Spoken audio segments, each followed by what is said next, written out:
Donald Trump versus the United States is where we start with New York Times Washington correspondent Mike Schmidt. Also joining us, White House reporter for the Associated Press, Jonathan Lemire, former Department of Justice spokesman Matt Miller, and Axios political reporter Alexei McCammon. First, Mike Schmidt, Donald Trump tweeted today that he did not have a series of mini strokes, something that isn't in the book. What did you make of that? I think it was sort of quintessential of the Trump era. Here it was that I spent all this time working on a book to understand how the president used power and the people around him did this. And I looked at documents and I talked to all these people. And then in the end, something that is not in the book, the president picks up on, turns it into an issue, and just draws more attention to something that's embarrassing about him. So it sort of spoke to me as the sort of ultimate Trumpian moment, at least for someone who was writing a book. You spend all this time doing this stuff, and then Trump sort of makes something up and makes a bigger problem for himself. Let me ask you about the memos and the documents. Your colleague Maggie Haberman at different points in the Trump presidency has tweeted about the regular practice that people like Michael Cohen had of recording their conversations with Donald Trump. I think your book is the first look at that practice inside the federal government, where those professionals, John Kelly, the chief of staff, and Don McGahn, wrote elaborate formal memos to file. What did they say about Jared Kushner's security clearance?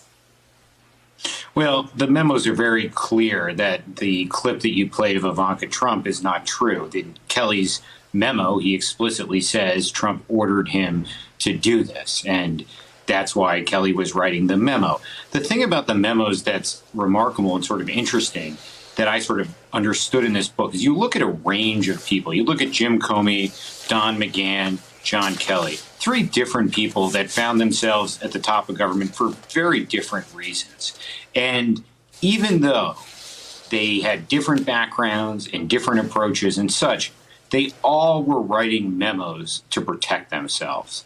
And that's just sort of a remarkable thing. When Comey has talked about the memos that he wrote about Trump, he says he never considered doing that during the Obama administration. So the thing that I try and explore in the book is the extraordinary moment that we have with Trump. For most of American history, we've focused on how presidents use their power, how the people around them help them do that, and what that says about them and the moment. But because of Trump's such unusual use of power, the people around the president are thrust into this role where they're standing between the president and the abyss.